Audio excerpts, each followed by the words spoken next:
Kairi Nasai Minasan. Today we're gonna talk about Kamen Rider Geats episode 29. What a big nutty dive plot twist we have today. Neon Kurama is both someone that never existed and also someone who is a replacement to Akari. Neon is just a figment of imagination, never existed before. It is the ideal daughter for the Kurama Foundation, for the father of Neon. That is a really big step to the heart, and I don't really understand one thing right now. Is like, why would the audience hate on Neon Kurama? Because Neon, being who she is not in her control, you know, like just because she is someone that has been created by the goddess of creation, that doesn't make her a super idol, that doesn't make her a superstar, that doesn't make her a legend in Kamen Rider fighting and all those stuff. No, all of those things she learned by herself. All of the idol shit and the beautiful of her might actually, maybe the beautiful has to do with, you know, like the goddess of creation, but all of the idol stuff, all of this belongs to Neon. Neon is still Neon despite her past, despite where she actually come from. And I felt like KY is the perfect balance. KY is the normie guy among the trio that is actually the foundation for both Ukyo S and also Neon Kurama. Because in this episode, when we saw how Ukyo and KY is actually hanging out and KY is thinking, you know, like, what gift should I actually buy for Neon and all that stuff, and S actually asked KY, is like, hey, how are you not surprised that I am? The S actually said that I thought you would be more surprised, your reaction would be more bigger once you learn the truth and all those stuff. And KY answered something really amazing that I felt like is also gonna be helping Neon a lot as well, and that is, you are still you, right? And I felt like that is exactly the same dialogue that KY is gonna give Neon in the future, maybe in the next episode. You are still you are still Neon. For me, nothing changed, because I felt like that is what is the most important here right now. Because like the Neon you knew is still the Neon you knew. Just because she is a created being from the goddess of creation, just because she is a replacement for Akari, so what? She is still the Neon that you love. No big deal, okay? So I felt like this is definitely something that Kyun is gonna face in the next episode, because we actually see him fighting in the next episode as well. He's gonna join in the fight. I'm not sure how Kyun and, you know, Nago is gonna fight together, but it is gonna be really amazing, okay? Because I really don't see a way that Neon can actually win against Buffa all by herself, okay? Because Buffa is gonna be the opponent for Nago, and without the help of Kyun, that is gonna be one tough job to do.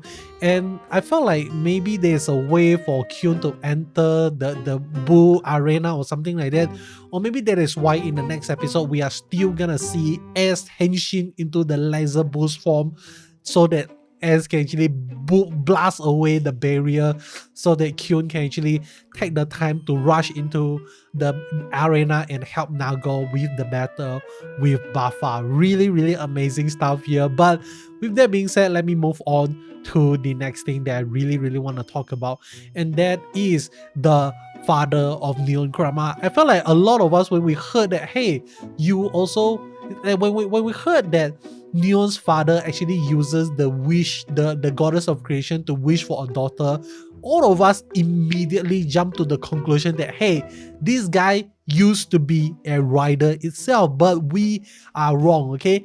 I would say the father never actually became a rider, and the deal with Niram is that because Kurama Foundation is a very influential foundation or something like that, very rich or some sort of something like that, and the DGP definitely need a way to earn some money.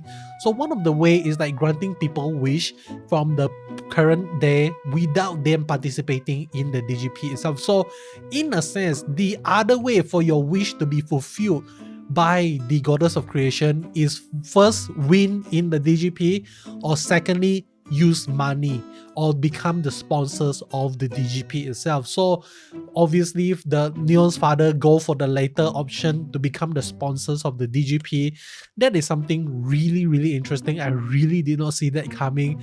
I thought that the only way that the DGP is gonna allow for a wish to be fulfilled is through the winning of the DGP itself. Really crazy stuff.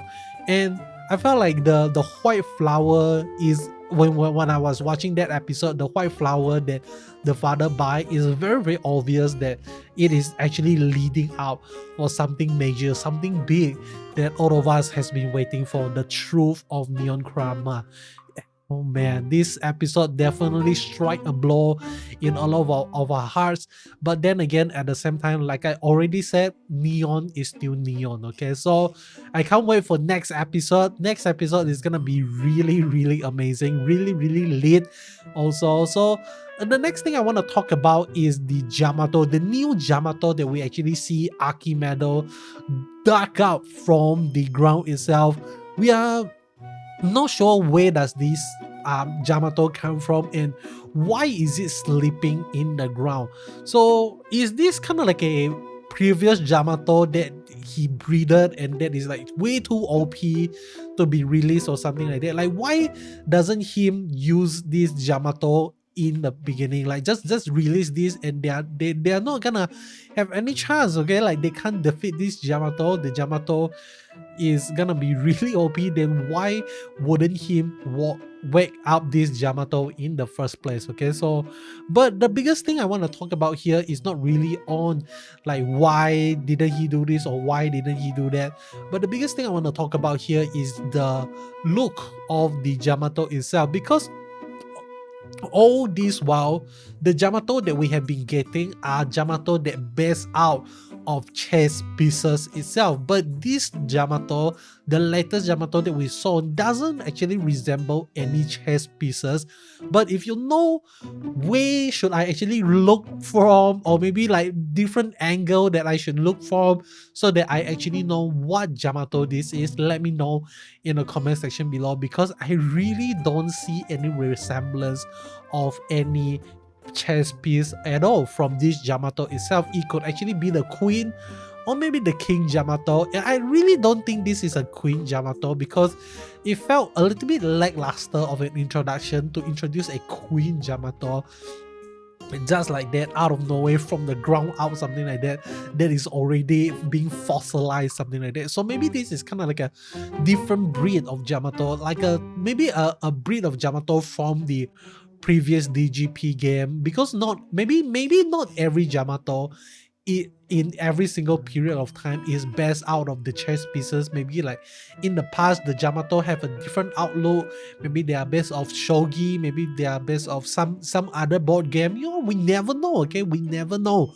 So all of these are just speculation, but I'm really wondering where does this Jyamato actually come from. Is it OP? Is it like really overpowered strong? I don't think so, okay, because S is able to beat the shit out of it, and I would assume that S actually managed to not only defeat the Bishop Jyamato but also defeat the Jyamato that is in the water as well. So that is definitely gonna help Nago in her next fight against Buffa itself. Very amazing stuff. But whether or not, another thing that I want to talk about is like whether or not Buffa is gonna fight in the next round or not, because we actually know that Buffa doesn't, you know, like his main deal is to defeat Ukyo S. So not being able to take down Ukyo S, like then what? Like how are things gonna go? Okay, like how is Buffa gonna still join the fight, or is he just gonna allow that water Jyamato to fight with Nago itself? Okay, so very amazing stuff. But lastly, I just want to end the video by talking about Kyun. It's like I think Kyun is a really funny character, because like he is a tsundere in entirely. He is able to express himself fully if very sweetly over the text, but when you meet him face to face, all of the words that he used are insulting words, like all of the words are salty words. So that is something really funny to see. But that is all from me. A very short, rather short video today. So but I still want to thank those who actually make it this far into the video. So comment word WORD in the comment section below to let me know you actually finished the video. But that is all from me. Let me know if I miss out anything that you would like to talk about in the comment section below, and we can further our discussion in the comment section below as well. So that is all. Hope you enjoy, and I'll be seeing you guys in the next one. Goodbye.